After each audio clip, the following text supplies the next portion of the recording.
السلام علیکم ورحمۃ اللہ وبرکاتہ۔ الحمد للہ وکفی وسلام علی عبادہ الذین اصطفی، اما بعد، اعوذ باللہ من الشیطان الرجیم، بسم اللہ الرحمن الرحیم۔ یا ایہا الذین آمنوا اتقوا اللہ ولتنظر نفس ما قدمت لغد واتقوا اللہ ان اللہ خبیر بما تعملون۔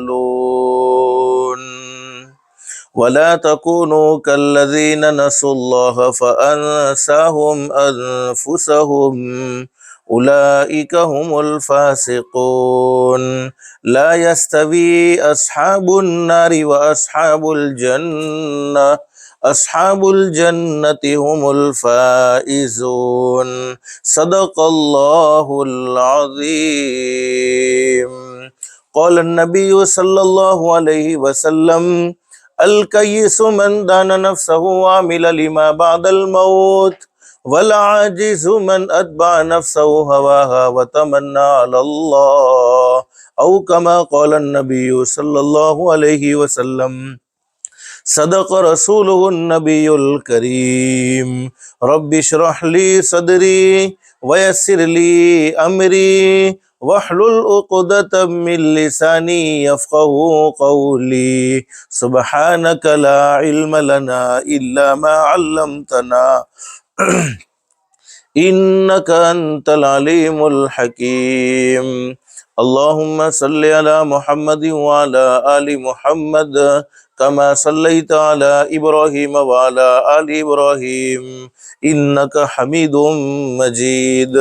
اللہم بارک علی محمد وعلی آل محمد کما بارکت علی ابراہیم وعلی آل ابراہیم انک حمید مجید۔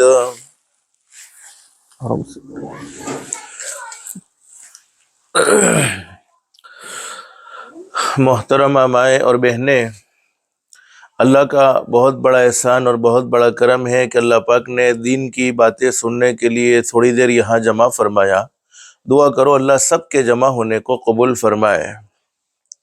ماں بہنیں، دل میں ایک نیت اور ایک ارادہ کر کے بیٹھو، جتنی بھی باتیں سنیں عمل کی نیت سے سنیں گے انشاءاللہ، اس لیے کہ سننا اور سنانا تو بہت سی مرتبہ ہوتا ہے، نہیں ہوتا تو زندگی میں عمل نہیں ہوتا، اور اصل زندگی بنتی ہے، اصل زندگی سنورتی ہے، عمل سے سنورتی ہے۔ اور قرآن کریم میں اللہ رب العالمین خوشخبری سناتے ہیں: فبشر عباد، میرے بندوں کو اور میری بندیوں کو خوشخبری سناؤ۔ کون سے بندے، کون سی بندیاں؟ اللہ قرآن کریم میں بیان فرماتے ہیں: الذین یستمعون القول فیتبعون احسنہ۔ اللہ فرماتے میرے وہ بندے اور میری وہ بندیاں جو دین کی باتوں کو، قرآن کی باتوں کو، حدیث کی باتوں کو دھیان سے سنتے ہیں، توجہ سے سنتے ہیں اور اس پر عمل کرتے ہیں۔ اللہ پاک جب بھی دین کی باتیں سننے کا موقع عطا فرماوے تو ماں بہنیں اس موقع کو غنیمت سمجھنا چاہیے، اس موقع کی قدر کرنی چاہیے۔ قدر کرنے کا کیا مطلب ہے؟ دین کی بات کو بہت زیادہ دھیان سے، بہت زیادہ توجہ سے سننا چاہیے، اس لیے کہ جب دین کی بات بہت زیادہ دھیان سے سنی جاتی ہے، توجہ سے سنی جاتی ہے، تو اللہ پاک عمل کی بھی ضرور توفیق نصیب فرما دیتے ہیں۔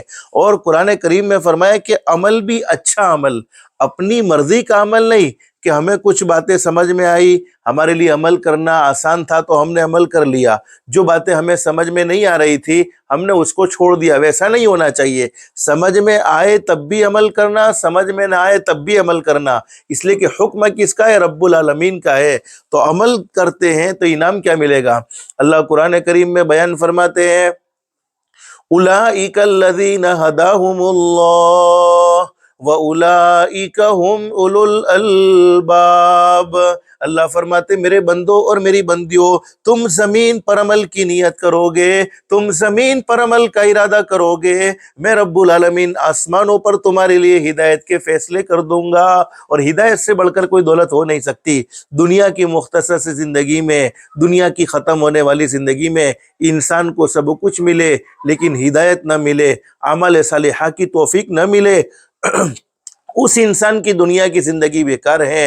اور جس انسان کی دنیا کی زندگی اللہ کو ناراض کر کے بیکار ہو گئی، جس انسان کی دنیا کی زندگی اللہ کو ناراض کر کے بگڑ گئی، اللہ حفاظت فرمائے، اللہ حفاظت فرمائے، اللہ حفاظت فرمائے، اس کی آخرت کی زندگی درست نہیں ہو سکتی ہے۔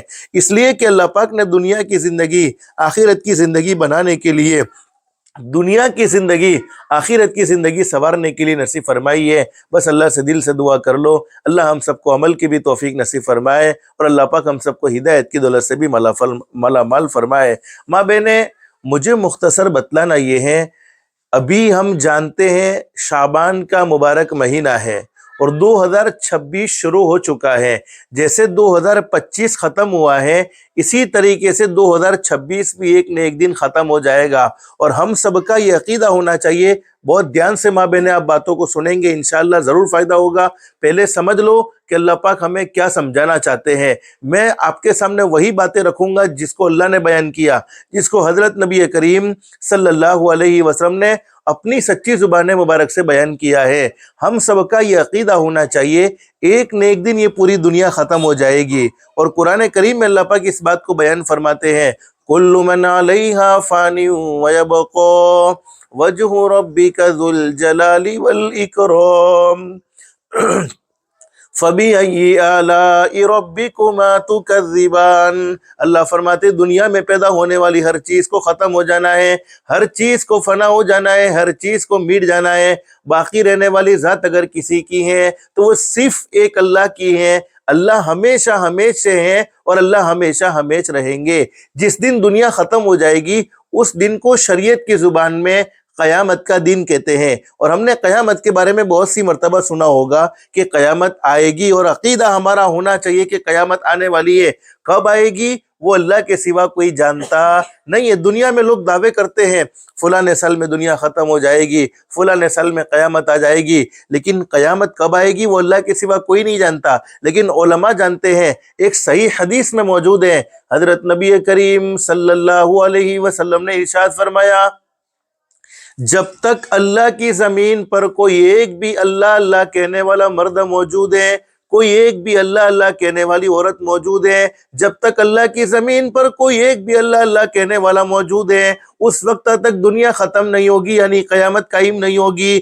جب تک دنیا میں اللہ اللہ کہنے والے اللہ کی زمین پر موجود ہے، وہاں تک اللہ پاک دنیا کے نظام کو اسی طریقے سے چلاتے رہیں گے جیسے آج تک چلتا آ رہا ہے۔ اور جب کوئی ایک بھی اللہ اللہ کہنے والا اللہ کی زمین پر موجود نہیں ہوگا، پھر اللہ پاک دنیا کو ختم کر دینے کا فیصلہ فرما دیں گے اور قیامت قائم فرما دیں گے۔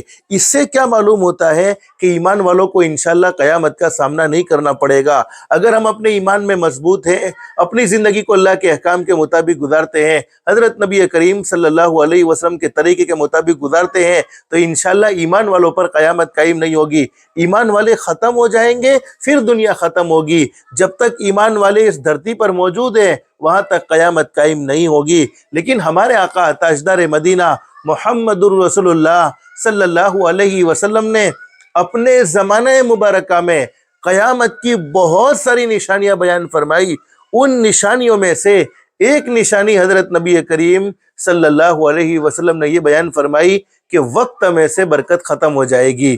حدیث شریف کا مفہوم ہے ایک سال ایک مہینے کے برابر ہو جائے گا، ایک مہینہ ایک ہفتے کے برابر ہو جائے گا، ایک ہفتہ ایک دن کے برابر ہو جائے گا، ایک دن ایک گھنٹے کے برابر ہو جائے گا، ایک گھنٹہ ایک منٹ کے برابر ہو جائے گا، ایک منٹ ایک سیکنڈ کے برابر ہو جائے گا۔ اور ہم محسوس کر رہے ہیں وقت بہت تیزی سے گزرتا ہے۔ ابھی ایک جمعہ گزرتا نہیں فوراً دوسرا جمعہ آ جاتا ہے۔ ابھی ایک رمضان کا مہینہ مکمل ہوا تھا، دوسرے رمضان کے مہینے کی تیاری شروع ہو چکی ہے۔ تو وقت ٹھہرنے والی چیز نہیں ہے، وقت گزرنے والی چیز ہے۔ لیکن سنو ماں بہنیں، اگر ہم اپنی زندگی میں سب سے زیادہ کسی چیز کی ناقدری کرتے ہیں، سب سے زیادہ کسی چیز کو غفلت میں گزارتے ہیں، سب سے زیادہ کسی چیز کو ویسٹ یعنی بیکار کرتے ہیں، وہ وقت ہے، وقت سمے ہے، سمے۔ علماء نے لکھا ہے کہ سونے اور چاندی سے ہر انسان کو محبت ہوتی ہے، اور اللہ پاک کی بات قرآن کریم میں بھی بیان فرماتے ہیں، عورتوں کو سونے چاندی سے زیادہ محبت ہوتی ہے۔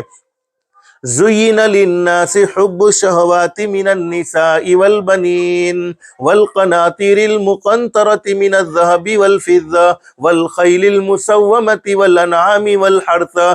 سونے اور چاندی سے ہر ایک کو محبت ہوتی ہے، لیکن اللہ نہ کرے، اللہ نہ کرے، اللہ نے کسی کو سونا دیا تھا، کسی کو چاندی دیا تھا، مال و دولت سے مالا مال فرمایا تھا، اور تمام کا تمام مال اس کا لوٹ جائے، تمام کا تمام مال اس کا برباد ہو جائے، سونا اور چاندی غفلت کی وجہ سے ختم ہو جائے، برباد ہو جائے، تو جتنا سونا چاندی برباد ہوا ہے، جتنا مال و دولت برباد ہوا ہے، اللہ چاہے تو اس سے ڈبل بھی واپس آ سکتا ہے۔ اللہ کے لیے کوئی مشکل نہیں ہے، دینے والی ذات ایک اللہ کی ہے۔ ارے دنیا لوٹی ہے، جنت نہیں لوٹی ہے، جتنا گیا اس سے بھی ڈبل اللہ چاہے تو واپس آ سکتا ہے، اللہ کے لیے کوئی مشکل نہیں ہے۔ لیکن وقت، سمے ایک مرتبہ ہاتھ سے چلا جاتا ہے، پھر وہ کبھی واپس نہیں آتا ہے۔ حدیث شریف میں موجود ہے، مجھے ایک بات یاد آ گئی، دیکھو کبھی کبھی دنیاوی نقصان ہوتا ہے، کبھی ہم نے کئی جوانوں کو دیکھا، بیچارے سیدھا کام کرنا چاہتے تھے لیکن الٹا ہو گیا، ارے نفع کی کوشش کر رہے تھے لیکن نقصان ہو گیا۔ وہ تو اللہ کی طرف سے، نفع کا مالک بھی ایک اللہ ہے، نقصان کا مالک بھی ایک اللہ ہے، تقدیر میں سب کچھ لکھا جا چکا ہے۔ لیکن اگر دنیا لوٹ جائے، مال و دولت لوٹ جائے، برباد ہو جائے، تو اللہ جتنا لوٹا ہے، جتنا برباد ہوا ہے، جتنا تباہ ہوا ہے، اس سے ڈبل، ٹرپل، چوپل بلکہ 10 گنا بھی زیادہ دے سکتے ہیں۔ حدیث شریف میں موجود ہے، ایک مرتبہ ہمارے آقا تاجدار مدینہ محمد الرسول اللہ صلی اللہ علیہ وسلم کسی راستے سے گزر رہے ہیں۔ حضرت نبی کریم صلی اللہ علیہ وسلم نے ایک صحابی کو دیکھا، ان کے چہرے پر بڑا دکھ ظاہر ہو رہا ہے۔ حضرت نبی کریم صلی اللہ علیہ وسلم چہرے کو دیکھتے ہوئے سمجھ گئے کہ یہ دکھی انسان ہے۔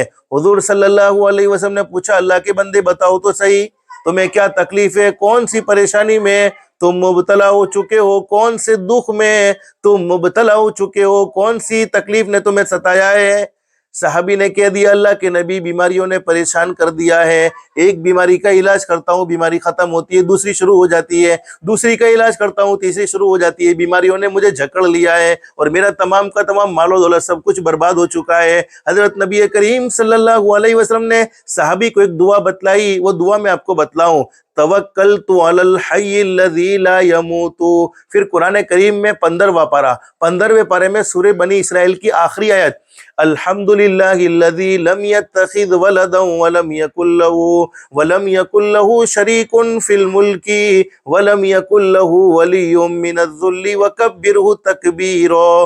پوری دعا توکلت علی الحی الذی لا یموت، بعد میں آپ مولانا سے لکھوا لینا، اگر لکھوانا چاہو، پڑھنا چاہو، پڑھنے کا اہتمام کرو۔ توکلت علی الحی الذی لا یموت الحمدللہ الذی لم یتخذ ولدا ولم یکن له شریک فی الملک ولم یکن له شریک فی الملک ولم یکن له ولی من الذل وکبرہ تکبیرا۔ صحابی نے دعا پڑھنے کا اہتمام شروع کر دیا۔ حدیث شریف میں موجود ہے، کچھ دنوں کے بعد پھر حضرت نبی کریم صلی اللہ علیہ وسلم کا وہاں سے گزر ہوا، اور وہی صحابی کو دیکھا جن کے چہرے سے بڑی خوشی ظاہر ہو رہی تھی، جن کا چہرہ بڑا خوش نظر آ رہا تھا۔ حضرت نبی کریم صلی اللہ علیہ وسلم نے پوچھا، اللہ کے بندو، اللہ کے بندے اب تو بتاؤ کیا حال ہے، اللہ کے بندے اب بتاؤ کیا تمہاری کیفیت ہے؟ صحابی نے کہہ دیا، اللہ کے نبی، اللہ کی قسم، جب سے آپ نے یہ دعا بتلائی ہے اور میں نے اس کو پڑھنا شروع کیا ہے، پڑھنے کی برکت سے اللہ نے بیماریوں سے بھی چھٹکارا نصیب فرما دیا، اور اللہ پاک نے حلال پاکیزہ روزی کے دروازے کھول دیے۔ اس روایت کو سنانے کا مطلب یہ تھا، ماں بہنیں، مقصد یہ تھا کہ اگر مال و دولت لوٹ جاتا ہے، دنیا لوٹ جاتی ہے، تو اگر ہم اللہ سے مانگے، حلال پاکیزہ روزی کا سوال کرے، اللہ پاک ہمیں ضرور عطا فرما دیتے ہیں۔ لیکن وقت ایک مرتبہ ہاتھ سے چلا جاتا ہے، پھر وہ کبھی واپس آتا نہیں ہے۔ اس وقت مجھے مختصر بتلانا یہ ہے، ماں بہنیں، چونکہ اللہ پاک نے ہمیں بہت بڑی نعمت سے مالا مال فرمایا ہے، ایمان جیسی عظیم دولت نصیب فرمائی ہے، مسلمان کی گود سے ہمیں، مسلمان ماں کی گود سے اللہ نے ہمیں بنایا ہے، اور ماں کی گود سے ایمان جیسی عظیم دولت سے مالا مال فرمایا۔ بس اللہ پاک ہمیں ایمان کی قدردانی کی توفیق نصیب فرمائے۔ اب ایک مسلمان مرد کو اپنی زندگی کیسی گزارنی چاہیے، ایک مسلمان عورت کو اس کو اپنی زندگی کیسی گزارنی چاہیے، اس کے لیے حضرت اقدس نبی کریم صلی اللہ علیہ وسلم کو اللہ پاک نے دنیا میں نبی بنا کر بھیجا، اور ہمارے نبی نے خوبصورت زندگی گزارنے کا ہمیں طریقہ بتلایا، مردوں کو کیسی زندگی گزارنی ہے وہ بھی بتلایا، عورتوں کو کیسی زندگی گزارنی ہے وہ بھی بتلایا۔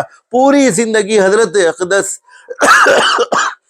نبی کریم صلی اللہ علیہ وسلم نے ہمارے سامنے کھول کر بیان کر دی، اور حضور کی مبارک زندگی ہمارے لیے بہترین نمونہ ہے۔ لیکن میں بتلانا یہ چاہتا ہوں ماں بہنیں، یہ بات فائنل اور طے شدہ، جیسے میں نے آپ کو پہلے بتایا، ایک نہ ایک دن یہ پوری دنیا ختم ہو جائے گی، اسی طریقے سے ایک نہ ایک دن ہمیں بھی یہ دنیا چھوڑ دینی ہوگی۔ دنیا چھوڑ دینے کے بعد دو ٹھکانے ہیں، دنیا چھوڑنے کے بعد آدمی کے دو ٹھکانے، ایک جنت والا ٹھکانہ، ایک جہنم والا ٹھکانہ۔ اگر زندگی میں اللہ کو راضی کیا ہے، زندگی میں اللہ سے ڈرتے رہے ہیں، نمازوں کا اہتمام کیا ہے، رمضان کے روزے رکھے ہیں، تو سمجھو ٹھکانہ جنت بنے گا۔ اور زندگی میں لڑائی جھگڑوں میں زندگی گزاری، حرام کھانے میں، حرام کمانے میں، جھوٹ بولنے میں، کسی پر الزام لگانے میں، نمازوں کو چھوڑنے میں، تو اللہ حفاظت فرمائے ٹھکانہ جہنم بنے گا۔ لیکن ہمارے آقا تاجدار مدینہ محمد الرسول اللہ صلی اللہ علیہ وسلم نے بہت زبردست بات بیان فرمائی۔ حضرت نبی کریم صلی اللہ علیہ وسلم نے ارشاد فرمایا، میری امت کی وہ عورت جس نے اپنی زندگی میں صرف 5 کام کر لیے، 5 کام کرنے والی عورت کو جنت میں جانے کا انتظار نہیں کرنا پڑے گا، بلکہ جنت خود اس عورت کا انتظار کرے گی، جنت خود اس عورت کو بلائے گی۔ حدیث شریف میں موجود ہے، حضرت نبی کریم صلی اللہ علیہ وسلم نے ارشاد فرمایا، میری امت کی کوئی بھی عورت ہو جس نے اپنی زندگی میں صرف 5 کام کیے ہیں، جنت کے ہر دروازے سے اس عورت کو داخل ہونے کی اجازت ہو جائے گی۔ جنت کے 8 دروازے ہیں، 8 دروازوں میں سے جس دروازے سے بھی عورت جنت میں داخل ہونا چاہے داخل ہو جاوے۔ اسی لیے علماء نے بڑی زبردست بات بیان فرمائی ہے، او لوگو اللہ سے جنت نہ مانگو، او لوگو اللہ سے جنت نہ مانگو، بلکہ زندگی میں اعمال ایسے کرو، زندگی میں کام ایسے کرو کہ جنت خود تمہیں مانگنے لگے۔ تو حدیث شریف میں موجود ہے، 5 کام کرنے والی عورت کو جنت خود مانگے گی، جنت خود اس عورت کا انتظار کرے گی۔ سب سے پہلا کام، مشکاہ شریف میں یہ حدیث موجود ہے، سب سے پہلا کام حضرت نبی کریم صلی اللہ علیہ وسلم نے بیان فرمایا، میری امت کی وہ عورت جس نے اپنی زندگی میں صرف 5 وقت کی نماز کا اہتمام کر لیا۔ ارے ماں بہنیں، 5 وقت کی نماز پڑھنا کون سا مشکل ہے؟ اللہ نے ہمیں مسلمان کے گھر میں پیدا فرمایا ہے، ایمان جیسی عظیم دولت سے مالا مال فرمایا ہے، دن رات کے 24 گھنٹے ہوتے ہیں، 24 گھنٹے میں اللہ پاک نے صرف 1.25 گھنٹہ مانگا، او میری بندیوں 1.25 گھنٹہ میرے سامنے جھک جاؤ۔ ارے اللہ کے سامنے جھکو گی ماں بہنیں، دنیا والوں کے سامنے جھکنا نہیں پڑے گا، اللہ پوری دنیا کو تمہارے سامنے جھکا دے گا۔ اگر تم اللہ کے سامنے نہیں جھکو گی پھر دنیا والوں کے سامنے جھکنا پڑے گا۔ بہت سی بہنیں کہتی ہیں، مول صاحب جمعہ کے دن تو نماز پڑھتی ہے نا، ہم باقی دنوں میں ٹائم نہیں ملتا۔ تو اللہ کی بندیوں، صرف جمعہ کے دن تم کھانا کھاتی ہو، صرف جمعہ کے دن تم پانی پیتی ہو، صرف جمعہ کے دن اللہ کی ہوا سے فائدہ اٹھاتی ہو۔ ارے کھانا روزانہ چاہیے، اللہ کے پانی سے فائدہ روزانہ اٹھانا چاہیے، اللہ کی نعمتوں سے ہم روزانہ فائدہ اٹھاتے ہیں، پھر نماز کو ہم نے کیوں جمعہ کے ساتھ خاص کر دیا ہے؟ اور حدیث شریف میں فرمایا نبی کریم صلی اللہ علیہ وسلم نے، او میرے امتیوں، اگر تم نمازوں کا اہتمام کرو گے، اللہ پاک حلال پاکیزہ روزی کے دروازے عافیت کے ساتھ کھول دے گا، زندگیوں میں چین سکون نصیب فرما دے گا۔ اور حدیث شریف میں موجود ہے، ہمارے آقا تاجدار مدینہ محمد الرسول اللہ صلی اللہ علیہ وسلم اپنے زمانہ مبارکہ میں حضرت نبی کریم صلی اللہ علیہ وسلم قیامت تک کے آنے والے امتیوں کو یہ پیغام دے کر گئے ہیں، قرۃ عینی فی الصلاۃ، او میرے امتیوں، میری آنکھوں کو ٹھنڈا کرنا چاہتے ہو تو نماز کبھی نہ چھوڑنا، نماز کا اہتمام کرتے رہنا۔ جب دنیا سے پردہ فرما رہے تھے، دنیا سے پردہ فرماتے ہوئے بھی حضور صلی اللہ علیہ وسلم نے امت کو یہی پیغام دیا، الصلاۃ الصلاۃ الصلاۃ، نماز کو کبھی نہ چھوڑنا، نماز کو کبھی نہ چھوڑنا، نماز کو کبھی نہ چھوڑنا۔ نماز پڑھنے کا اہتمام کرو گی ماں بہنیں، اللہ پاک تمہاری اولاد کو تمہاری آنکھوں کی ٹھنڈک بنا دے گا، تمہارا فرما بردار بنا دے گا، اللہ کا بھی فرما بردار بنائے گا۔ آج بہت سی بہنیں کہتی ہیں، میری اولاد میرے کنٹرول میں نہیں ہے، میرا بیٹا میری بات مانتا نہیں ہے، میری بیٹی میری بات مانتی نہیں ہے۔ اللہ کی بندی، تو اللہ کے سامنے جھک جا، نمازی بن جا، اللہ تیرے بیٹے کو بھی تیرا بنا دے گا، تیری بیٹی کو بھی تیرا بنا دے گا۔ اور نمازی آدمی جب نماز کا اہتمام کرتا ہے، اللہ رب العالمین شیطان مردود کے حملے سے بھی اس کی حفاظت کرتا ہے، دنیا میں بھی اللہ پاک شیطان مردود کے حملے سے بچا لے گا۔ اور جب موت آتی ہے تو شیطان مردود کی پوری کوشش رہتی ہے کہ دنیا سے جانے والا کوئی اللہ کا بندہ، دنیا سے جانے والی کوئی اللہ کی بندی ایمان کے ساتھ دنیا سے نہ جائے، کلمے کے ساتھ دنیا سے نہ جائے، تو شیطان پوری کوشش کرتا ہے کہ کیسے اس کو ایمان کے بغیر جانے پر مجبور کر دیا جائے، کلمے کے بغیر جانے پر مجبور کر دیا جائے۔ لیکن حدیث شریف میں فرمایا نبی کریم صلی اللہ علیہ وسلم نے، میرے وہ امتی جنہوں نے اپنی زندگی میں 5 وقت کی نماز کا اہتمام کیا ہے، مرد جماعت کے ساتھ مسجد میں پڑھے، عورتیں گھر پر پڑھے، تو فرمایا نبی کریم صلی اللہ علیہ وسلم نے، روح نکالنے والے فرشتے ملک الموت پہلے شیطان مردود کو اس کے پاس سے دور کر دیں گے، پھر خود کلمہ پڑھائیں گے، پھر اس کی روح کو قبضہ کریں گے۔ اس لیے ماں بہنیں نیت کرو کہ نماز کو کبھی نہیں چھوڑنا ہے، نماز کا ضرور اہتمام کرنا ہے۔ حدیث شریف میں موجود ہے، تمہارے بچے 7 سال کی عمر کو پہنچ جائے تو انہیں نماز پڑھنے کو کہو، 10 سال کی عمر کو پہنچے تو نماز نہ پڑھنے پر تھوڑی بہت تنبیہ کرو۔ لیکن کون سے ماں باپ نماز کا کہہ سکتے ہیں؟ جن ماں باپ نے خود نمازوں کا اہتمام کرنا شروع کیا ہو، جو ماں باپ خود نماز پڑھتے ہو، وہ ماں باپ اپنے بچوں کو نماز پڑھنے کا کہہ سکتے ہیں۔ ارے بہت سی عورتیں کیا کہتی ہیں، مولانا کیا کرے، گھر کے کام کی وجہ سے نماز نہیں پڑھی جاتی۔ او میری پیاری اللہ کی بندیوں، او میری پیاری بہنوں، پیاری بیٹیوں، کبھی سوچا نہیں ہے اللہ کا حکم بڑا ہے یا تمہارا کام بڑا ہے؟ ارے علماء نے کیا زبردست تمہارے بارے میں مقام اور تمہارے بارے میں کیا زبردست باتیں بیان فرمائی ہیں۔ علماء نے لکھا ہے کہ وہ عورت جو اپنے گھر میں ثواب کی نیت سے اللہ کا ذکر کرتے ہوئے جھاڑو لگائے، اللہ پاک اس عورت کو بیت اللہ میں جھاڑو لگانے کا ثواب عطا فرماتے ہیں۔ لوگ کعبے کے اندر، بیت اللہ کے اندر جانے کو ترستے ہیں، اور تم صرف گھر میں اللہ کا ذکر کرتے ہوئے، اللہ کا ذکر کرتے ہوئے ثواب کی نیت سے جھاڑو لگاؤ، اللہ تمہیں بیت اللہ میں جھاڑو لگانے کا ثواب عطا فرما دے۔ اور حدیث شریف میں لکھا ہے، حضور نے فرمایا کہ جب میری امت کی کوئی عورت اپنے گھر کی صفائی کرتی ہے، جھاڑو لگا دیتی ہے، گھر میں جھاڑو لگاتی ہے، اللہ پاک اس کے گناہوں پر بھی جھاڑو لگا دیتے ہیں۔ اللہ نے تمہیں کتنا اونچا مقام اور مرتبہ دیا، تم روزانہ گھر کی صفائی کرتی ہو، کرنی چاہیے، اور بالکل تمہاری نیت کیا ہوتی ہے؟ گھر صاف ستھرا ہونا چاہیے، اور صاف ستھرائی کو اسلام نے پسند کیا ہے، شریعت نے پسند کیا۔ یہ نیت بھی بہت اچھی ہے، لیکن کم سے کم ثواب کی نیت ہو تو اللہ پاک کتنا اونچا مقام اور مرتبہ عطا فرما دیتے ہیں۔ تو ماں بہنیں، تمہیں تو اللہ نے بہت اونچا مقام اور مرتبہ دیا ہے۔ بہت سی عورتیں کیا کہتی ہیں، مولانا کیا کرے، چھوٹے بچوں کی وجہ سے نماز نہیں پڑھی جاتی۔ ارے بچوں کی وجہ سے کپڑے ناپاک ہو جاتے ہیں، بچوں کی وجہ سے نماز پڑھنا بہت مشکل ہو جاتا ہے۔ بچے تو بچے ہیں، لیکن ماں بہنوں سنو، علماء نے لکھا ہے کہ بچے والی عورت کی 2 رکعت نماز، بچے والی عورت کی 2 رکعت نماز بغیر بچے والی عورت کی 82 سال کی عبادت سے افضل ہے۔ ایک بغیر بچے والی عورت 82 یعنی 82 برس تک اللہ کی عبادت کرتی رہے، اور ایک بچے والی عورت 2 رکعت نماز پڑھتی رہے، تو بچے والی عورت کی 2 رکعت نماز بغیر بچے والی عورت کی 82 برس کی عبادت سے بھاری ہوگی۔ حاملہ پریگنیٹ عورت کی 2 رکعت نماز بغیر حمل والی عورت کی 80 رکعت نماز سے افضل ہے۔ اللہ نے تمہیں بہت اونچا مقام اور مرتبہ دیا۔ ماں بہنیں، میں مختصر کھل کر آپ کو اس لیے سمجھاتا ہوں، آپ یہ نہ سمجھو کہ اسلام نے تمہیں کوئی مقام نہیں دیا، مرتبہ نہیں دیا۔ ارے بہت سی مرتبہ میں آپ کو کھل کر اس لیے کہتا ہوں، دیکھو بات سنو، حدیث شریف میں موجود ہے، حضرت نبی کریم صلی اللہ علیہ وسلم نے ارشاد فرمایا، جب کوئی عورت حاملہ ہوتی ہے، پریگنیٹ ہوتی ہے، اگرچہ وہ رات کو سوتی ہے، رات کو آرام کی نیند سوتی ہے، لیکن اللہ پاک فرشتوں سے فرماتے ہیں، او میرے فرشتوں، اس کی رات سونے میں شمار نہیں ہوگی، بلکہ اس کی پوری رات عبادت میں شمار ہوگی۔ ارے دین میں اچھے سے اچھے کھانے کھاتی ہے، دین میں اچھے سے اچھی اپنی تندرستی کا بھی خیال کرتے ہوئے، بچے کی تندرستی کا بھی خیال کرتے ہوئے اچھے سے اچھے کھانے کھاتی ہے، لیکن اللہ پاک فرشتے سے کیا فرماتے ہو، میرے فرشتوں، میری اس بندی کا دین کھانے میں شمار نہیں ہوگا، بلکہ اس کا پورا دن روزے میں شمار ہوگا۔ تمہاری 9 مہینے کی راتیں عبادت میں، 9 مہینے کے دن روزوں میں شمار ہوتے ہیں۔ اللہ نے تمہیں کتنا اونچا مقام اور مرتبہ دیا ہے۔ بعد کے جو مرحلے ہیں وہ تو اللہ ہی اس کا بدلہ جانتا ہے، جس کو میں مختصر سے وقت میں تفصیل سے بیان نہیں کر سکتا، لیکن سن لو، کسی بھی عذر میں نماز معاف نہیں ہے، نمازوں کا اہتمام ضرور کرنا ہے۔ اس لیے ماں بہنیں، آج سے نیت کرو، نماز کو کبھی نہیں چھوڑیں گے۔ پہلے گھروں کا ایک بہت خوبصورت ماحول ہوا کرتا تھا۔ کیسا ماحول ہوتا تھا؟ ابا بھی ہوتے، امی بھی ہوتی، دادا بھی ہوتے، دادی بھی ہوتی، بھائی بھی ہوتا، بہن بھی ہوتی، آپس میں بیٹھ کر محبت کی باتیں ہوا کرتی تھی۔ دین میں جو کام کیے ہیں ان کاموں کا راتوں میں مذاکرہ ہوا کرتا تھا۔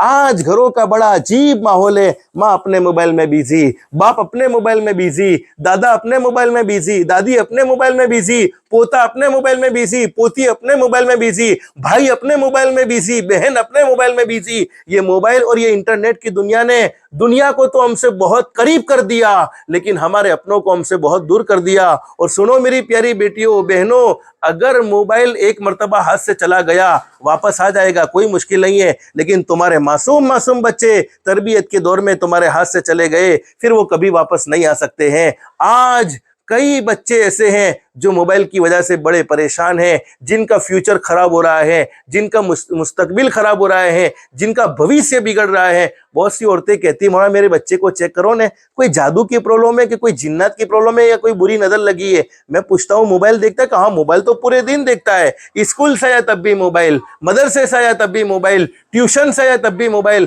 میں کہتا ہوں کوئی جنات کی پرابلم نہیں ہے، کوئی جادو کی پرابلم نہیں ہے، کوئی بری نظر نہیں ہے، یہ موبائل دیکھنے کی نحوست ہے۔ کئی بچے کینسر کے شکار ہوئے، کئی بچے تڑپ تڑپ کر اس دنیا سے گئے ہیں۔ اور اب آپ کہے گی مولانا کیسے بچوں کو موبائل چھوڑوائے؟ اللہ کی بندیوں، تم بچوں کے سامنے موبائل لے کر بیٹھو گی، میں یہ نہیں کہتا کہ موبائل کا تم استعمال مت کرو، اللہ سے ڈر کر ضرور کرو، اللہ سے ڈر کر اس کا استعمال ضرور کرو، لیکن تمہارے ہاتھ میں تمہارے بچوں نے موبائل دیکھا ہے، پھر تم اپنے بچوں کو روکنے کی کوشش کرو، یہ نہیں ہو سکتا ہے۔ بچوں کی تربیت بہت ضروری ہے ماں بہنیں۔ اگر یہ بچے، بہت سی مرتبہ ہوتا ہے بچے جوان ہو جاتے ہیں، اب تو 2000 بعد کی جو نسل پیدا ہوئی ہے جوان ہوتی ہے، مائیں شکایت کرتی ہے مولانا میرا بیٹا میرے کنٹرول میں نہیں رہا، مولانا میری بیٹی میری کنٹرول میں نہیں رہی۔ میں کہتا ہوں تم نے بہت ان بچوں کی تربیت میں جان چھوڑائی ہے، کبھی تم نے ان کا یہ خیال نہیں کیا کہ وقت پر مدرسے پہنچے کہ نہیں پہنچے ہیں، وقت پر ان کی صحیح تربیت ہوئی ہے کہ نہیں ہوئی ہے، ان کو ایک دین سکھانے والا صحیح کوئی رہبر ملا ہے کہ نہیں ملا ہے۔ جب انہیں یہ نہیں معلوم ہے، ان کی 24 گھنٹے کے دن اور رات موبائل اور انٹرنیٹ کے پیچھے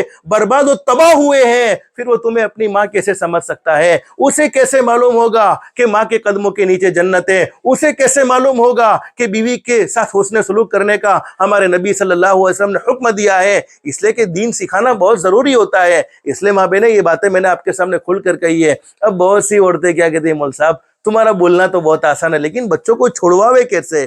بچے مانتے نہیں ہیں، بچوں کو مناوے کیسے؟ تم تو بول کر چلے جائیں گے، اب ہم کیسے محنت کرے گی؟ آپ کے دل میں یہ سوال ہوتا ہوگا ماں بہنیں۔ میں آپ کو بتاؤں، میری بیٹی 2.5 سال کی، اب مجھے بہت پیاری لگتی ہے، مجھے بہت اس سے محبت ہے۔ آپ نے بھی کبھی ابھی تو ڈیجیٹل دور آ گیا، لیکن ایک دور ایسا تھا کہ لائٹ جاتی تھی تو موم بتی جلاتے تھے تو ایک روشنی ہوتی تھی، اجالا ہو جاتا تھا۔ ارے آج کی نسل کو تو شاید یہ چیزیں نہ معلوم ہو، آج کے بچوں کو، لیکن آج بھی کئی دیہاتوں میں، کئی غریب علاقوں میں یہ ہوتا ہے کہ موم بتی کو جلایا جاتا ہے۔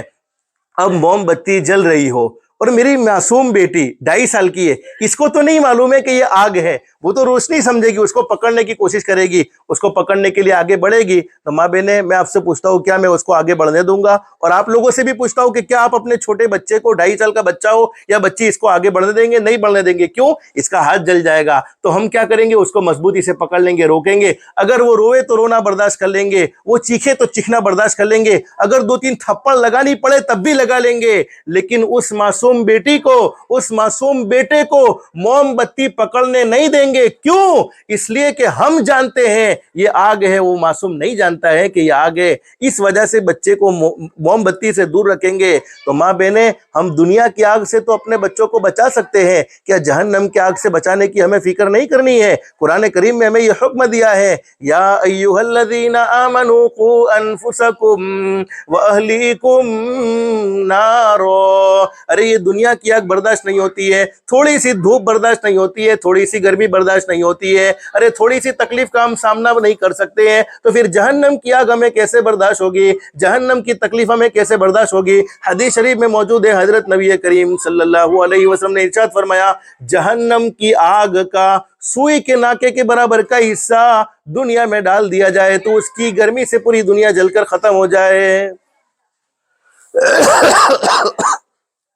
تو جب دنیا کی آگ ہم برداشت نہیں کر سکتے ہیں تو جہنم کی آگ کو ہم کیسے برداشت کر سکیں گے؟ اللہ پاک یہی حکم دیتے ہیں، ایمان والے مردوں سے بھی کہتے ہیں، ایمان والی عورتوں سے بھی کہتے ہیں، او ایمان والے مردوں، او ایمان والی عورتوں، اپنی ذات کو بھی جہنم کی آگ سے بچا لو، اپنے گھر والوں کو بھی جہنم کی آگ سے بچا لو۔ یا ایھا الذین آمنوا قوا انفسکم واہلیکم نارا، اس لیے کہ جہنم کی آگ برداشت نہیں ہوگی۔ تو ماں بہنیں، میں بات کیا کہہ رہا تھا؟ حدیث شریف میں موجود ہے، حضرت نبی کریم صلی اللہ علیہ وسلم نے ارشاد فرمایا، 5 کام کرنے والی عورت کو جنت کے ہر دروازے سے داخل ہونے کی اجازت دے دی جائے گی، وہ جنت کے جس دروازے سے بھی داخل ہونا چاہے داخل ہو سکتی ہے۔ نمبر 1، 5 وقت کی نماز کا اہتمام کرنے والی عورت، اور نمبر 2، جس نے رمضان المبارک کے مہینے کے روزے رکھے۔ ماں بہن، اللہ پاک ہمیں وہ رمضان کا مہینہ ابھی عطا فرمانے والے ہیں، اس مہینے کے اللہ پاک ہمیں قدردانی کی توفیق و سعادت نصیب فرمائے۔ بڑا مبارک مہینہ ہے، ہماری فطرت میں گناہ ہے، ہماری فطرت میں اللہ کی نافرمانی ہے،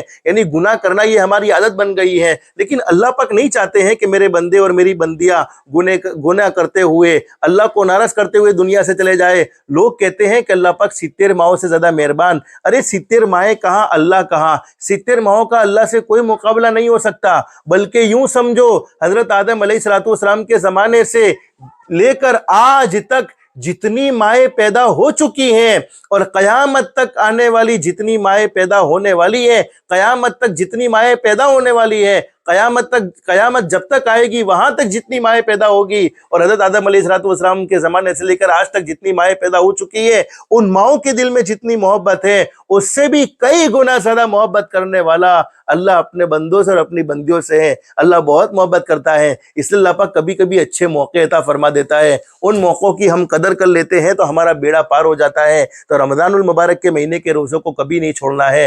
حدیث شریف میں موجود ہے، حضرت نبی کریم صلی اللہ علیہ وسلم نے ارشاد فرمایا، جس نے رمضان المبارک کا ایک روزہ بغیر کسی شرعی مجبوری کے، ہاں مابین ہے آپ کے وہ ایام جس میں نمازیں معاف ہو جاتی ہے، جیسے حیض کے ایام، ٹائمنگ کے ایام جس میں نمازیں معاف ہو جاتی ہیں، اس میں روزے بھی نہیں رکھنے ہیں۔ البتہ یہ ہے کہ نمازوں کی قضا نہیں کرنی ہوتی ہے، لیکن روزے کی قضا بعد میں کر لینی ہوتی ہے۔ حدیث شریف میں فرمایا نبی کریم صلی اللہ علیہ وسلم نے، جس نے ایک روزہ بغیر کسی شرعی عذر کے، بغیر مجبوری کے چھوڑ دیا، وہ پوری زندگی اس کی قضا میں روزے رکھتے ہی چلا جاوے تو ایک روزے میں جو برکت حاصل ہونی چاہیے تھی وہ نہیں ہو سکتی ہے۔ اس سے رمضان کے مہینے کی بھی بڑی قدر ہونی چاہیے، اور ابھی شب برات بھی آنے والی ہے، شب برات کی بھی بڑی قدر ہونی چاہیے۔ شب برات کے بارے میں کوئی زیادہ لمبی تفصیل نہیں ہے، بس حدیث شریف میں ہمارے نبی نے حکم دیا ہے، اگر موقع ملے تو رات کو اللہ کی عبادت کرو، اللہ کی عبادت کر کے رات گزارو۔ اللہ کی عبادت کا کیا مطلب ہے؟ نمازوں کا اہتمام کرو، قرآن کریم کی تلاوت کرو۔ کوئی نیک عمل نہیں کر سکتے ہیں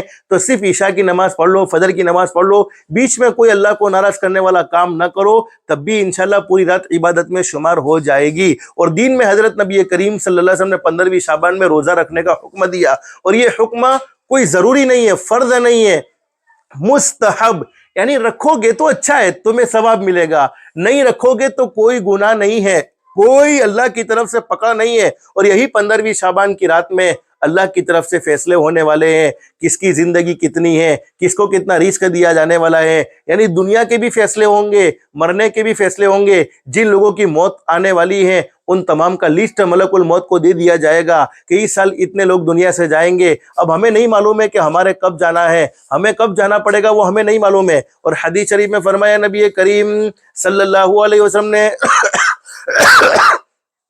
پوری رات اللہ رب العالمین کی طرف سے اعلان ہوتا ہے، حل من مستغفرین، ہے کوئی بخشش کا طلبگار جس نے پوری زندگی گناہوں میں گزار دی ہو، پوری زندگی نافرمانی میں گزار دی ہو، پوری زندگی اللہ کو ناراض کرنے میں گزار دی ہو، آج رات وہ مجھ سے معافی مانگ لے۔ 15ویں شعبان کی رات میں اعلان ہوتا ہے، آج رات وہ مجھ سے معافی مانگے، میں اسے معاف کر دو، میں اسے معاف کر دو۔ اور حدیث شریف میں موجود ہے، حضرت نبی کریم صلی اللہ علیہ وسلم نے، اللہ رب العالمین کی طرف سے ساری رات اعلان ہوتا ہے کوئی ایسا روزی کے معاملے میں پریشان جس کو حلال پاکیزہ روزی کے معاملے نے بڑا پریشان کر دیا ہو، روزی کی تنگی نے اس کو بڑا پریشان کر دیا ہو، آج وہ مجھ سے حلال پاکیزہ روزی کا سوال کرے، میں اسے حلال پاکیزہ روزی عطا فرما دو۔ اسی طریقے سے اعلان ہوتا ہے کوئی ایسا بیمار جس کو ڈاکٹروں نے لا علاج کہہ دیا ہو، جس کو طبیبوں نے لا علاج کہہ دیا ہو، آج وہ مجھ سے شفا مانگے، میں اسے شفا عطا فرما دوں۔ ہر ضرورت کا نام لے کر اللہ رب العالمین پوری رات اعلان کرتے ہیں،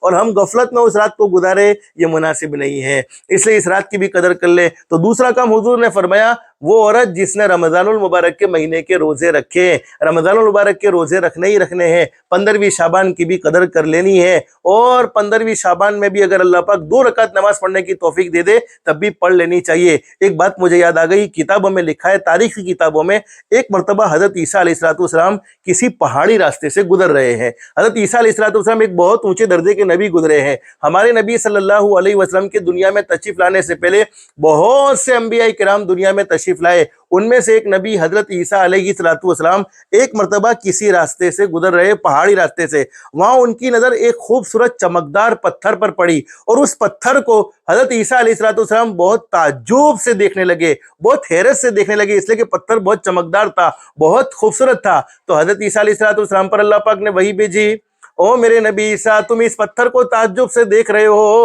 اس پتھر کو حیرت سے دیکھ رہے ہو، کیا اس سے بھی زیادہ تعجب والی چیز میں تمہیں بتلا دوں، اس سے بھی زیادہ تعجب والی چیز میں تمہاری طرف ظاہر کر دوں، تمہارے سامنے ظاہر کر دوں؟ حضرت عیسیٰ علیہ السلام نے فرمایا کہ میرے اللہ بتلا دیجئے نے کیا اور چیز ہے؟ لکھا ہے کہ وہ پتھر پھٹا اور اس پتھر میں سے ایک بزرگ نکلے جن کے ہاتھ میں عصا تھا، اور وہ بزرگ سے حضرت عیسیٰ علیہ السلام نے پوچھا کہ حضرت آپ اس پتھر میں کتنے سالوں سے ہیں؟ فرمایا کہ میں 400 سال سے اللہ کی عبادت میں مصروف ہوں، 400 سال سے میں اللہ کی عبادت اس پتھر میں رہ کر رہا ہوں۔ اللہ رب العالمین کی طرف حضرت عیسیٰ علیہ السلام نے اللہ سے کہا کہ الہ العالمین یہ بزرگ سے زیادہ عبادت گزار تو میرے نزدیک کوئی نہیں ہوگا جس نے 400 سال تجھے راضی کرنے میں، تیری عبادت کرنے میں گزار دیے۔ اب اللہ کا جواب سنو، کیا فرمایا اللہ رب العالمین نے؟ او میرے نبی عیسیٰ، میرے ایک نبی آخری نبی ہوں گے حضرت محمد رسول اللہ صلی اللہ علیہ وسلم، ان کی پوری امت ہوگی اور ان کی امت کو 15ویں شعبان کی رات ملے گی۔ وہ 15ویں شعبان کی رات میں صرف 2 رکعت نماز پڑھیں گے۔ ان امتیوں کا 15ویں شعبان کی رات میں صرف 2 رکعت نماز کا پڑھنا اس بزرگ کی 400 سال کی عبادت سے بھی افضل ہوگا۔ تو اللہ پاک ہمیں وہ موقع عطا فرمانے والے ہیں، اس موقع کی قدر کر لینی چاہیے۔ اب تیسری بات حضرت نبی کریم صلی اللہ علیہ وسلم نے بیان فرمائی، میری امت کی وہ عورت جس نے اپنی عزت کی حفاظت کی، یعنی اپنے آپ کو پردے میں رکھا۔ ماں بہنوں تم یہ مت سوچو کہ تمہیں پردے میں کیوں رہنے کو کہا جاتا ہے، ارے جو چیز قیمتی ہوتی ہے اسے کھلی نہیں چھوڑا جاتا، اسے چھپایا جاتا ہے، اور اسلام میں عورت بہت قیمتی ہے اس لیے اسے چھپانے کا حکم دیا ہے، اور پردے میں رہنے کا حکم کوئی علماء کا نہیں ہے، ڈائریکٹ اللہ کا ہے، حضرت نبی کریم صلی اللہ علیہ وسلم کا حکم ہے۔ اللہ نے فرمایا میرے محبوب یا ایھا النبی قل لازواجک وبناتک ونساء المؤمنین، اے میرے محبوب حضرت محمد رسول اللہ صلی اللہ علیہ وسلم اپنی بیویوں سے بھی کہہ دو، اپنی بیٹیوں سے بھی کہہ دو، اور مومنہ عورتوں سے بھی کہہ دو کہ وہ پردے میں رہے، پردے میں رہنے میں تمہاری سلامتی ہے، اور یہ پردے میں رہو گی ماں بہنیں، تم پردوں میں رہو گی، تمہاری نیکی کے اثرات تمہاری بیٹیوں میں منتقل ہوں گے، تمہاری بیٹی بھی حیا والی بنے گی، شرم والی بنے گی، اور جب کسی مجبوری کی وجہ سے، کسی شرعی ضرورت کی وجہ سے گھر سے باہر جانا پڑے تو بغیر پردے کے گھر سے باہر نہ نکلو، پہلے تو بغیر ضرورت کے گھر سے باہر نکلو ہی نہ، اس لیے کہ حدیث شریف میں موجود ہے، حضرت اقدس نبی کریم صلی اللہ علیہ وسلم ایک مرتبہ تشریف فرمائے، ایک صحابی تشریف لائے جن کا نام ہے حضرت عقبہ رضی اللہ تعالیٰ عنہ، حضرت عقبہ ابن عامر رضی اللہ تعالیٰ عنہ حضرت نبی کریم صلی اللہ علیہ وسلم کے پاس تشریف لائے، فرمایا میرے محبوب کامیابی کا راستہ کیا ہے، نجات کا راستہ کیا ہے، چھٹکارے کا راستہ کیا ہے؟ تو حضور صلی اللہ علیہ وسلم نے ارشاد فرمایا اپنی زبان کو کنٹرول میں رکھو، زبان سے کوئی ایسی بات نہ کہو جو کسی کے دل کے ٹکڑے ٹکڑے کر دینے والی ہو، کوئی فالتو بات زبان سے نہ کہو، اللہ کو ناراض کرنے والی کوئی باتیں زبان سے نہ کہو، اور گھر میں رہو، بغیر ضرورت کے گھر سے باہر نہ نکلو، اور جب بھی کوئی اللہ کی نافرمانی ہو جائے، گناہ ہو جائے، فوراً اللہ سے معافی مانگ لو، یہی کامیابی ہے، یہی نجات کا راستہ ہے۔ اگر مجبوری میں گھر سے نکلنا پڑے تو ہمارے نبی صلی اللہ علیہ وسلم نے ہمیں ایک دعا بتلائی ہے، بہت چھوٹی دعا، معصوم بچوں کو بھی یاد ہوگی، لیکن ماں بہنیں استحضار کے ساتھ اس دعا کو پڑھنا ہے۔ حدیث شریف میں لکھا ہے کہ جب ہم گھر سے باہر نکلے اور ایک چھوٹی سی دعا پڑھے، بسم اللہ توکلت علی اللہ لا حول ولا قوت الا باللہ،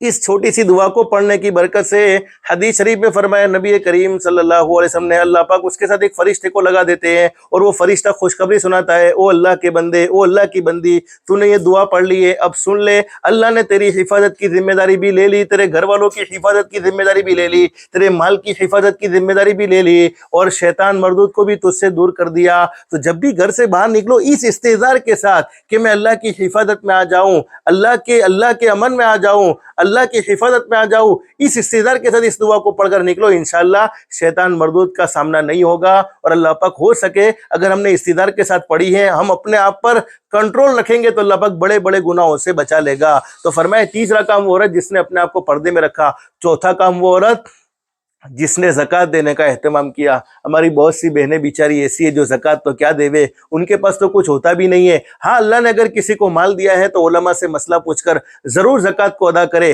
زکوٰۃ ادا کرنے کی برکت سے مال پاک ہو جاتا ہے، اللہ پاک مال کو بڑھاتے ہیں، مال میں برکت نازل فرما دیتے ہیں، اور زکوٰۃ ادا نہیں کی جاتی ہے تو ایک اہم فریضہ اللہ کا چھوڑتا ہے جس کی وجہ سے پھر مال بھی برباد ہونے لگتا ہے، مال ناپاک ہو جاتا ہے، اس لیے اللہ نے مال دیا ہے تو زکوٰۃ ادا کرنے کا اہتمام کرے۔ اگر مال نہیں ہے، غریب ہیں اور زکوٰۃ ذمہ ضروری نہیں ہے، تو ماں بہنیں یاد رکھو ہم نے اللہ کو ناراض کرنے میں کوئی کمی نہیں چھوڑی ہے، گناہ کرنے میں کوئی کمی نہیں چھوڑی ہے۔ جیسے ہماری اولاد ہماری نافرمانی کرتی ہے تو ہمیں غصہ آتا ہے، ہم بے چین اور بے قرار ہو جاتے ہیں۔ اللہ پاک بھی ناراض اپنے بندوں کی حد سے زیادہ نافرمانیوں کو دیکھتے ہیں، اپنی بندیوں کی حد سے زیادہ نافرمانیوں کو دیکھتے ہیں تو اللہ کو بھی غصہ آتا ہے۔ اللہ کے غصے کو ٹھنڈا کرنے کا بہترین راستہ یہ ہے کہ صدقہ کرنے کا اہتمام کرے، جس کو ہم کہتے ہیں نفلی صدقہ، للہ صدقہ کرے۔ حدیث شریف میں موجود ہے، حضرت نبی کریم صلی اللہ علیہ وسلم نے ارشاد فرمایا، میرا کوئی امتی اپنی حیثیت کے مطابق چاہے دین میں صدقہ کرے چاہے رات میں صدقہ کرے، اللہ پاک اسے 3 خطرناک تکلیفوں سے بچا لے گا۔ نمبر 1، زہریلے جانور کے نقصان سے بچا لے گا۔ نمبر 2، اللہ پاک اسے دیوار اور چھت کے نیچے دب کر مرنے سے بچا لے گا۔ اور نمبر 3، اللہ پاک اس کی اچانک کی موت سے حفاظت فرمائے گا۔ یعنی صدقہ کرنے والا، اللہ کی راہ میں کچھ نہ کچھ دینے والا، اللہ پاک اسے ایمان والی، کلمے والی، عزت والی، عافیت والی، سلامتی والی، اللہ کی رضا والی موت نصیب فرمائے گا۔ اور 5واں کام حدیث شریف میں فرمایا نبی کریم صلی اللہ علیہ وسلم نے، میری امت کی وہ عورت جس نے اپنے شوہر کی فرما برداری کی، اپنے شوہر کی اطاعت کی۔ اب ماں بہنوں تم بھی بولتی ہوگی کہ مول صاحب یہ بات ہمارے سامنے کرنا ہے، ارے ہم کیوں ان کی مانیں، ان کو ہماری ماننی چاہیے۔ آپ کے دل میں یہی سوال ہوگا نا کہ ان کو ہماری ماننی چاہیے۔ تو ماں بہنیں، مردوں کو آپ کے ساتھ کیسا رہنا ہے وہ باتیں ہم مزید میں مردوں کے سامنے کرتے رہتے ہیں، چونکہ باتیں ابھی اس لیے آپ کے لیے، اس لیے میں آپ سے کہہ رہا ہوں کہ آپ کو شریعت نے کیا حکم دیا ہے۔ پہلے پوری حدیث مختصر سن لو۔ حضرت نبی کریم صلی اللہ علیہ وسلم نے ارشاد فرمایا، میری امت کی وہ عورت جس نے اپنی زندگی میں صرف 5 کام کر لیے۔ نمبر 1، نمازوں کا اہتمام کیا۔ نمبر 2، رمضان المبارک کے مہینے کے روزے رکھے۔ نمبر 3، پردے میں رہنے کا اہتمام کیا۔ نمبر 4، زکوٰۃ ادا کرنے کا اہتمام کیا۔ اور نمبر 5، اپنے شوہر کی فرمانبرداری کی۔ حضرت نبی کریم صلی اللہ علیہ وسلم نے ارشاد فرمایا، اس عورت کو جنت کے جس دروازے سے بھی، 8 دروازوں میں سے جس دروازے سے بھی داخل ہونا چاہے داخل ہونے کی اجازت ہوگی۔ ہر دروازے سے وہ جنت میں داخل ہو سکتی ہے جس عورت نے اپنی زندگی میں صرف 5 کام کیے ہیں۔ 5واں کام شوہر کی فرما برداری، شوہر کی اطاعت بہت ضروری ہے۔ حضرت اقدس نبی کریم صلی اللہ علیہ وسلم تشریف فرمائے، ایک عورت حضور کے پاس آ گئی، حضور سے کہنے لگی، اللہ کے نبی میری شادی ہونے والی ہے، مجھے سسرال میں جانا ہے، بتاؤ نے اللہ کے نبی مجھے کیسی زندگی سسرال میں گزارنی ہے، مجھے اپنے شوہر کے ساتھ کیسے رہنا ہے۔ حضرت نبی کریم صلی اللہ علیہ وسلم نے فرمایا، او میری پیاری بیٹی، اللہ کی بندی سن لے، اگر تو اپنے شوہر کا حق ادا کرنا چاہتی ہے تو سن لے، جب تک تو اپنے شوہر کے حقوق کو ادا نہ کرے تب تک اللہ کا حق ادا نہیں کر سکتی ہے۔ اور حضور نے کیا فرمایا سمجھانے کے لیے، اگر تیرا شوہر کا پورا بدن بیماریوں سے بھر جائے، پورے بدن پر زخم لگ جائے اور تو اپنی زبان سے چاٹ کر اس زخم کو چاٹنے لگے، صاف کرنے لگے، پھر بھی تو شوہر کا حق ادا نہیں کر سکتی ہے۔ حدیث شریف میں موجود ہے، ایک مرتبہ حضرت نبی کریم صلی اللہ علیہ وسلم تشریف فرمائے، صحابہ کرام بیٹھے ہوئے ہیں، حضرت نبی کریم صلی اللہ علیہ وسلم کے مجلس میں صحابہ کرام کا مجمع بیٹھا ہوا ہے۔ ایک اونٹ اللہ کے نبی کے پاس آ گیا اور اونٹ نے اللہ کے نبی کے سامنے جھکنا شروع کر دیا۔ ہمارے نبی صلی اللہ علیہ وسلم کے سامنے اونٹ نے سجدہ کرنا شروع کیا۔ صحابہ نے کہا، اللہ کے نبی یہ جانور ہے، جانور یہ آپ کے سامنے جھکتا ہے، آپ ہمیں اجازت دے دیجئے کہ ہم بھی آپ کو سجدہ کریں، ہم بھی آپ کے سامنے جھکے۔ حضرت نبی کریم صلی اللہ علیہ وسلم نے فرمایا، نہیں، اللہ کے علاوہ کسی کو سجدہ کرنا جائز نہیں۔ اگر سجدہ کرنا ہے، اگر پیشانی رگڑنی ہے زمین پر تو صرف ایک اللہ کے سامنے سجدہ کرے، ایک اللہ کے سامنے ماتھا رگڑے۔ پھر حضور نے فرمایا کہ نہیں، تم اپنے بھائیوں کی عزت کرو، ان کا احترام کرو۔ اگر میں اللہ کے علاوہ کسی کو سجدہ کرنے کی اجازت دی نہیں لیکن دیتا تو بیویوں سے کہتا کہ وہ اپنے شوہروں کو سجدہ کرے، عورتوں سے کہتا کہ وہ اپنے مردوں کو یعنی اپنے شوہر کو سجدہ کرے۔ پھر حضور نے فرمایا کہ اگر بیوی شوہر کے کہنے پر شوہر یوں حکم کرے کہ کالے رنگ کے پہاڑ کو، پتھر کو نہیں پہاڑ کو پیلے رنگ کے پہاڑ کی جگہ پر رکھ دے اور پیلے رنگ کے پہاڑ کو کالے رنگ کے پہاڑ کی جگہ پر رکھ دے، تو حضور نے فرمایا کہ عورت کے یعنی بیوی کے ذمہ ضروری ہے کہ شوہر کے کہنے پر یہ حکم ماننے کے لیے تیار ہو جائے۔ تو ماں نے یہ 5 کام بیان فرمائے، لیکن آج کیا ہے، ہماری زندگیوں میں چین سکون نہیں ہے۔ دیکھو ابھی چاہے کتنی بھی غربت ہو لیکن کوئی گھر ایسا نہیں ہوگا کہ جس گھر میں کھانا نہ پہنچتا ہو۔ اللہ کسی نہ کسی طریقے سے کچھ نہ کچھ تو ضرور کھلاتے ہیں، لیکن زندگیوں میں چین سکون نہیں ہے۔ اس کی کیا وجہ ہے؟ چین سکون نہ ہونے کی ایک ہی وجہ ہے کہ ہم نے اللہ کو ناراض کر دیا ہے، ہماری زندگی اللہ کے احکام کے مطابق نہیں گزر رہی ہے، ہم اپنی منمانی زندگی گزار رہے ہیں۔ صحابہ کرام کی زندگی کا ایک زبردست میں آپ کو واقعہ بتاؤں جس سے ہمیں بہت سبق ملتا ہے، اللہ ہم سب کے لیے عمل کرنا آسان فرمائے۔ ایک صحابی، آج تو ماشاءاللہ ہمارے گھروں میں بہت کچھ ہوتا ہے، ایک صحابی بہت غریب ہے بیچارے، مزدوری کرنے والے ہیں، ان کے گھر میں کھانے پینے کو کچھ نہیں ہوتا ہے، بس روزانہ مزدوری کرتے ہیں اور کچھ ملتا ہے اسی سے اپنا بھی پیٹ بھرتے ہیں، اپنی بیوی کا بھی پیٹ بھرتے ہیں۔ ایک صحابی بیچارے بہت مجبور، بہت غریب، ایک مرتبہ گھر سے کام کے لیے نکلے اور پورے دن کام کو تلاش کرنے لگے کہ کوئی کام مل جاوے، کام ملے تو مزدوری ملے، مزدوری ملے گی تو گھر والوں کے لیے بھی کچھ کھانا لے لوں گا، اپنے لیے بھی کچھ کھانا لے لوں گا۔ لیکن ہوا ایسا، پورے دن محنت کرتے رہے، پورے دن کوشش کرتے رہے، کوئی کام نہ ملا، کام نہ ملا تو مزدوری بھی نہ ملی، مزدوری نہ ملی تو خالی ہاتھ گھر پر واپس آ گئے۔ رات کو بیوی نے دیکھا کہ ارے میرے شوہر تو بہت پریشان ہے، میرے شوہر تو بہت دکھی ہے، خالی ہاتھ گھر پر واپس آئے ہیں۔ بیوی نے کہا اللہ کے بندے کوئی پریشان ہونے کی ضرورت نہیں ہے، اللہ نے ہمیں روزانہ کھلایا ہے، آج اللہ کی طرف سے فیصلہ یہی ہے کہ ہم بھوکے سو جائیں گے، اللہ نے ہمارے بارے میں یہی منظور کیا ہوگا۔ آج کے زمانے کی عورت ہوتی تو کیا کہتی؟ کھلانے کی اوقات نہیں تھی تو لینے کو آئے تھے، جب کھلا نہ دے سکتے تو لینے کو آئے تھے۔ آج کے زمانے کی عورت ہوتی، اور علماء جانتے، بخاری شریف میں حدیث موجود ہے، حضور نے فرمایا، بہت سے لوگ کہتے عورتیں جہنم میں جائے گی، ایسا نہیں ہے، عورتیں جہنم میں نہیں جائے گی، انشاءاللہ عورتیں جنت میں جائے گی، لیکن دو کنڈیشن ہمارے نبی نے بیان فرمائی، ان دو کنڈیشنوں کی وجہ سے حضور نے فرمایا کہ عورتیں جہنم میں زیادہ ہوگی۔ اگر یہ دو کنڈیشن نہیں ہے تو عورتیں انشاءاللہ جنت میں جائے گی۔ پہلی کنڈیشن کون سی ہے؟ وہ شوہر کی ناشکری بہت کرتی ہے۔ 20 سال سے تیرے گھر میں پڑی ہوں، 15 سال سے تیرے گھر میں پڑی ہوں، 10 سال سے تیرے گھر میں پڑی ہوں، لیکن مجھے ایک دن بھی سکھ کی روٹی نہیں ملی۔ میں کہتا ہوں اللہ کی بندیوں، آئی تھی تو 30-40 کلو کی آئی تھی، کھا کھا کے ماشاءاللہ 80 کلو کی ہو گئی، پھر بھی کہتی ہے کہ ایک دن مجھے سکھ کی روٹی نہیں ملی۔ اتنی ناشکری کیوں؟ اتنا احسان فراموشی کیوں؟ یعنی شوہر نے تمہارے لیے کیا کچھ نہیں کیا ہے؟ بہت کچھ کیا ہے، پھر بھی تمہارے گھر میں کبھی سکھ نہیں دیکھا، تمہارے گھر میں دکھ ہی دکھ دیکھا۔ وہ ایک کیفیت عورتوں کی ہوتی ہے۔ حضور نے فرمایا کہ اس کنڈیشن کی وجہ سے عورتوں کو جہنم میں زیادہ ڈالا جائے گا۔ اور دوسری عورتوں کی ایک بری عادت لان تان کی ہوتی ہے، بد دعائیں دینا، بد دعائیں دینا، بد دعا دینا۔ کبھی کبھی قبولیت کی گھڑی ہوتی ہے تو پھر اللہ پاک منظور کر لیتے ہیں، پھر پوری زندگی روتی پھرتی ہے۔ آپ ماں بہنیں اللہ سے دل سے دعا کر لو، اللہ ہر ایک کو مکے کی حاضری نصیب فرمائے، مدینے کی حاضری نصیب فرمائے۔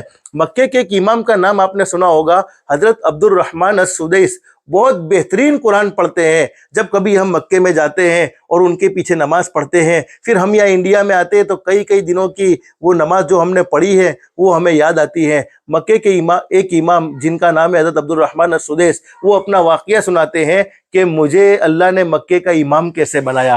حضرت عبد الرحمن السدیس، ماں بہنیں دھیان سے سننا، وہ بہت چھوٹے بچے تھے لیکن شرارتی تھے۔ حضرت عبد الرحمن السدیس شرارتی تھے، اور بچے تو ہوتے، بچوں کا کام ہی ہے شرارت کرنا، بچے شرارتی ہوتے ہی ہے۔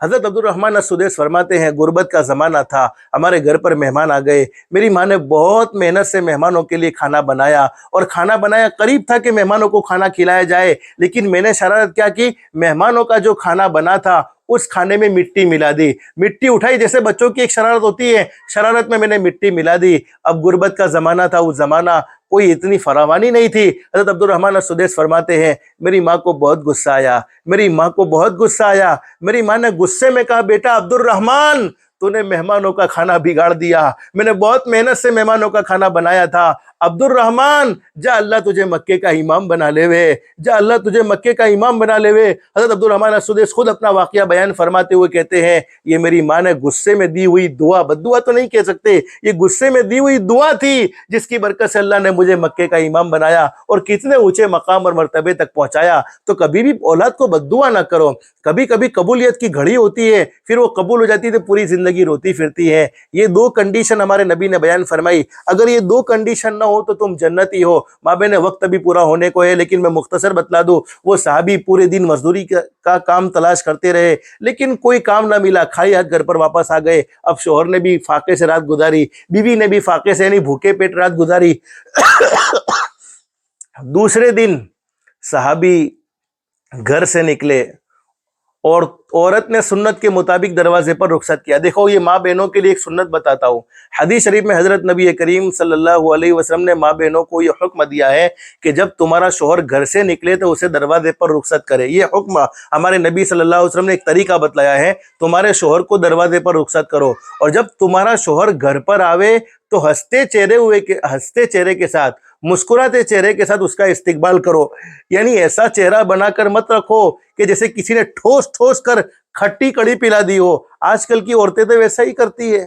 آپ مجھے پوچھتے ہوں کہ مولانا تمہاری بیوی ایسا کرتی ہے، تو میں کہوں گا نہ نہیں کرتی، وہ بھی ایسا ہی کرتی ہے جیسے کسی نے ٹھوس کر کھٹی کڑی پلائی ہو۔ سب کے ساتھ یہ معاملہ ہے، لیکن بات ہمارے نبی کی شریعت کی میں آپ کو سمجھا رہا ہوں۔ ہمارے نبی نے عورتوں کو یہ حکم دیا ہے کہ دروازے پر رخصت کرو، اور جب گھر پر آوے تو ہنستے چہرے کے ساتھ اس کا استقبال کرو، تاکہ بیوی کا چہرہ ہنستا ہوا ہو تو شوہر اپنے سارے تھکاوٹوں کا، سارے کاموں کا جو بوجھ ہے وہ اس کا بوجھ ہلکا ہو جاوے۔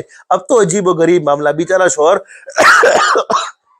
تھکا پکا گھر پر آیا ہے، ہونا چاہیے کہ بیوی اچھی کوئی باتیں کرتی، اب اس کے سامنے کھانا رکھا، کھانے کی پلیٹ رکھی، تمہاری ماں کو سمجھا دیجو، تمہاری ماں کے ساتھ بڑا سیٹ ہو سکے ایسا نہیں ہے، تمہاری پیلی فلانی بہن کا ایسا ہے، فلانی بہن کا ایسا ہے، فلانے بھائی کا، یعنی وہ ایک تماشا اور وہ ایک چیز شروع کر دی جس کی وجہ سے اور وہ مرد کے، شوہر کے سر پر کام کا بوجھ تھا، ہلکا تو کیا ہوتا اور زیادہ بڑھا دیا جاتا ہے۔ تو ماں بہنیں یہ کنڈیشن ہے عورتوں کی، جس کی وجہ سے حضور نے فرمایا کہ جہنم میں زیادہ جائے گی۔ دوسرا دن وہ صحابی کو رخصت کیا سنت کے مطابق، صحابی نے پورے دن کام تلاش کیا لیکن کوئی کام نہ ملا، خالی ہاتھ گھر پر واپس آ گئے۔ اب بیوی سمجھ گئی، صحابی کے چہرے پر ایک صدمہ بھی تھا، دل پر ایک افسوس بھی تھا، سوچنے لگے میں تو مرد ہوں، میں تو برداشت کر لوں گا، لیکن یہ کمزور عورت کیسے برداشت کرے گی، کمزور عورت کیسے برداشت کرے گی؟ لیکن وہ عورت بھی وفادار تھی، وفادار عورت کبھی اپنے شوہر کی ناشکری نہیں کرتی، وہ کمزور عورت کیسے برداشت کرے گی؟ تو عورت نے کہا کہ اللہ کے بندے کوئی پریشان ہونے کی ضرورت نہیں ہے،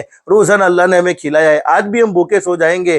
آج کے زمانے کی عورت ہوتی تو کیا کہتی، میں تو میری ماں کے گھر چلی، تم جب کھلونے والے بن جاؤ نے تب تم میرے کو لینے آئی جو، کھلونے کی اوقات ہو، کھلونے کی طاقت ہو تب لینے آئی جو۔ لیکن اس زمانے میں ایسا نہیں تھا۔ اب تیسرا دن سنو ماں بہنیں، تیسرا دن صحابی گھر سے باہر نکلے سنت کے مطابق، بیوی نے دروازے پر رخصت کیا، اور صحابی کچھ آگے بڑھے ہوں گے کام کی تلاش کے اندر، بیوی نے گھر پر واپس بلا لیا اور کہا کہ میرے شوہر، او میرے سرتاج، میں آپ کے تقوی کی گواہ ہوں، میں نے دیکھا ہے کہ آپ نے زندگی میں کوئی غلط کام نہیں کیا، ہمیشہ آپ اللہ کے سامنے روتے دھوتے رہے ہیں، آپ کے دن روزہ رکھنے میں گزرتے ہیں، آپ کی راتیں اللہ کے سامنے رونے دھونے میں گزرتی ہیں۔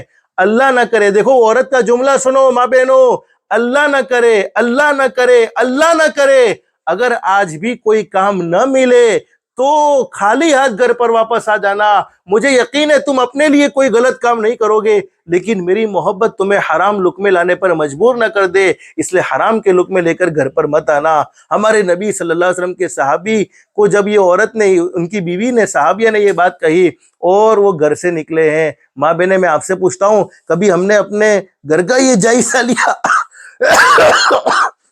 معافی چاہتا ہوں، تھوڑی کھانسی کی وجہ سے آپ کو سننے میں تکلیف بھی ہوگی، لیکن معاف کر دینا، لیکن ہم نے کبھی اپنے گھر کا یہ جائزہ لیا؟ ہمارے گھر میں حرام کے پیسے آئے یا حلال کے پیسے آئے، سودی پیسے آئے یا حلال پیسے آئے؟ ماں بہنیں ہمیشہ حلال کھانے کا اہتمام کرو، حلال کھانے کی برکت سے اللہ پاک نیک اعمال کا جذبہ نصیب فرما دیتا ہے۔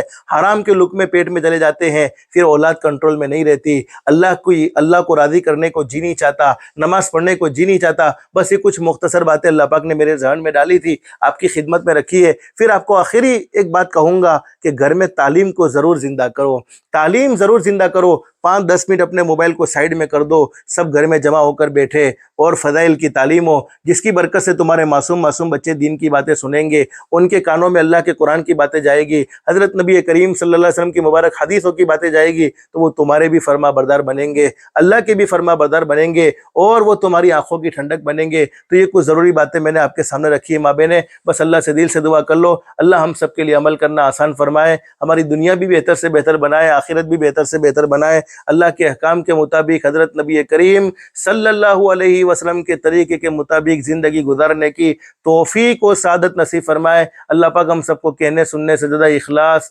استخلاص اور استقامت کے ساتھ عمل کی توفیق نصیب فرمائے، آمین یا رب العالمین۔ وآخر دعوانا ان الحمد للہ رب العالمین، استغفر اللہ الذی لا الہ الا هو۔